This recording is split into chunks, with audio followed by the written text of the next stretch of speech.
જય શ્રી રામ દોસ્તો, આજનો દિવસ એટલે ગુરુ પૂર્ણિમાનો દિવસ અને ગુરુ પૂર્ણિમાના દિવસે એટલે ભગવાન દત્તાત્રેય એમના જીવનમાં જે 24 ગુરુઓ ધાર્યા હતા એની આજે આપણે એક વાત કરીએ છીએ. સતી અનસુયા અને અત્રા ઋષિના પુત્ર એટલે કે ગુરુ દત્તાત્રેય, અને એમણે એના જીવનમાં 24 ગુરુ કયા કયા પ્રકારના કયા માધ્યમથી અને કયા ઉદ્દેશથી ધાર્યા હતા અને એમનો હેતુ શું છે એ આજે આપણે આ ગુરુ પૂર્ણિમાના દિવસે વાત કરવી છે.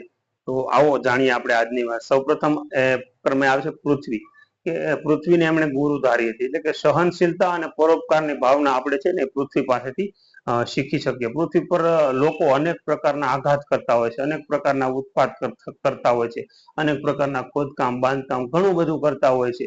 પૃથ્વી પર દરેક આઘાત કરતા હોય પણ છતાં પણ પૃથ્વીએ પરોપકારની ભાવના રાખી અને સહન કરે છે. ત્યાર પછી છે પિંગલા નામની એક કણિકા પાસેથી દત્તાત્રેય એ શીખ લીધી હતી કે માત્ર પૈસા માટે જ જીવવું ન જોઈએ. પિંગલા છે માત્ર પૈસા પ્રાપ્ત કરવા જો કોઈ પણ પુરુષ તરફે દ્રષ્ટિથી જુએ તો તે ધની છે અને તેને ધન પ્રાપ્ત થશે, અને ધનની કામના માટે તેનું જે આપવાનું હોય છે એ કંઈ આપે તો આવી રીતે એમના મનમાં એક સંકલ્પ જાગ્યો છે કે માત્ર પૈસાથી જ નહીં પરંતુ પરમાત્માનું ધ્યાન કરવાથી પણ સાચું સુખ મળે છે, અને ત્યારે તેને શાંતિથી ઊંઘ આવી શકતી હતી. ત્યારબાદ છે કબૂતરની જોડી જાળમાં ફસાયેલા બચ્ચાને જોઈ અને પોતે પણ જાળમાં ફસાઈ જાય.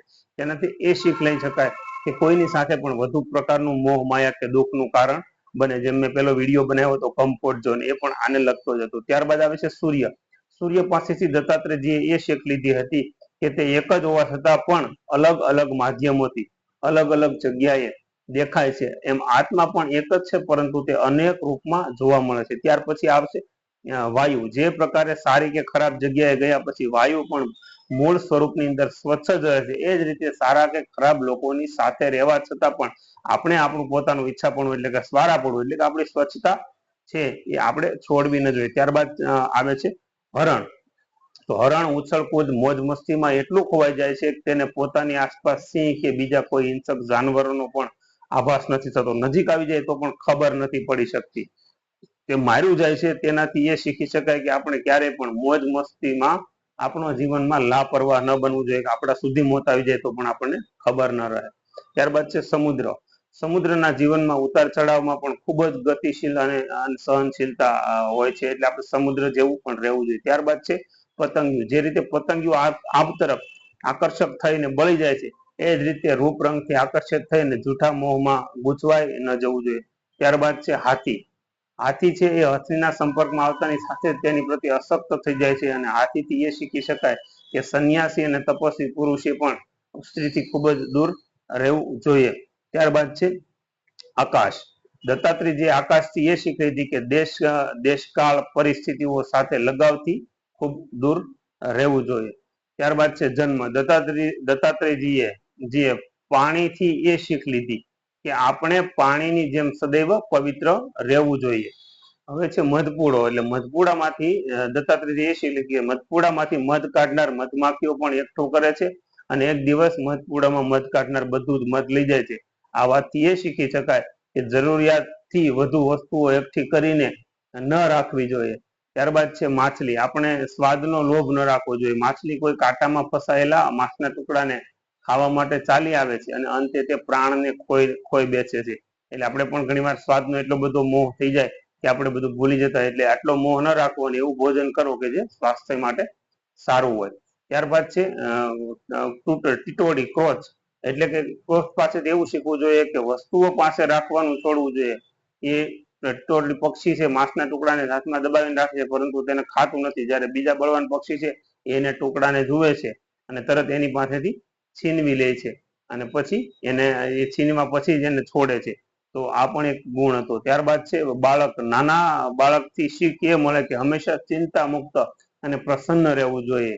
ત્યારબાદ છે આગથી દત્તાત્રેયજી એ શીખ લીધી કે ગમે એવી પરિસ્થિતિ કે સ્થિતિ હોય આપણે એ સ્થિતિમાં ઢળી જવું જોઈએ. અલગ અલગ લાકડાઓની વચ્ચે રહેવા છતાં પણ એક જ જેવી નજર આવે છે.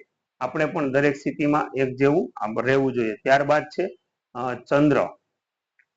આત્મા લાભ હાનિથી પણ હોય છે. જેવી રીતે ઘટતા વધતા છતાં પણ ચંદ્રની ચમક અને એની શીતળતા ક્યારેય બદલાતી નથી, હંમેશા એક જેવી જ રહે છે.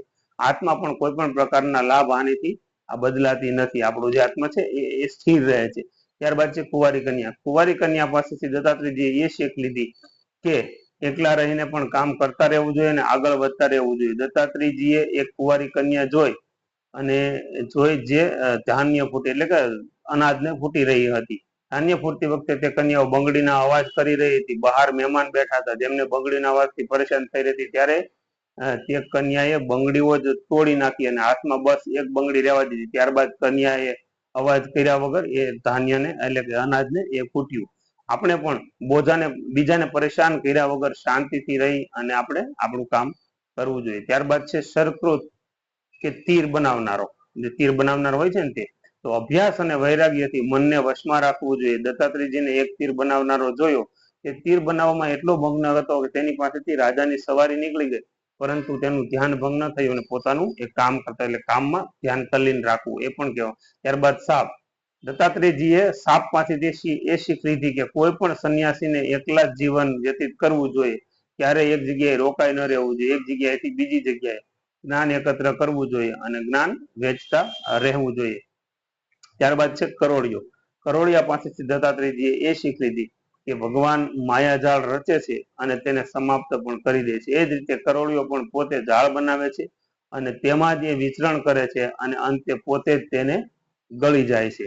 એ જ પ્રકારે ભગવાનની માયાથી સૃષ્ટિની રચના કરે છે અને અંતે પોતે જ પ્રભુ છે એ સૃષ્ટિની રચનાને સમેટી લે છે.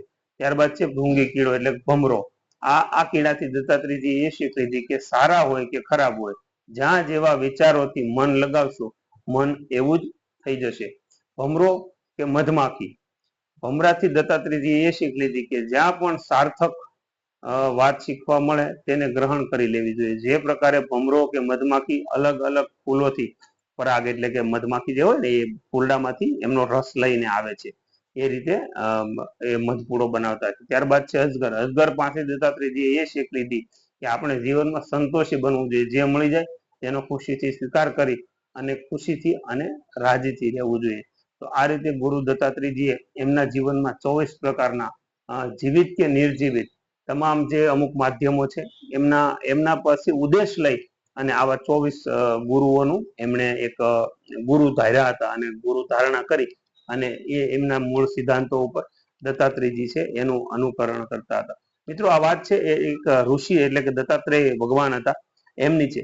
હવે આપણે વાત કરીએ મનુષ્ય જીવન. તો મનુષ્ય જીવનમાં પણ ઘણીવાર આપણે અત્યારે જો ગુરુ પૂર્ણિમા હોય તો આપણે બધા સાધુ સંતો કે એમના ચરણ સ્પર્શ કરીને ત્યાં ઉજવી અને બધું કરતા હોઈએ છીએ.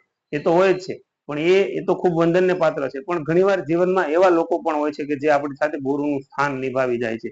જેમ કે તમને નાના મોટી ગમે ત્યાં તકલીફ કે સમસ્યાની અંદર ઉભા હોય છે ને એક સારું માર્ગદર્શન આપે તો આપણે એમાંથી બહાર નીકળી જઈએ છીએ.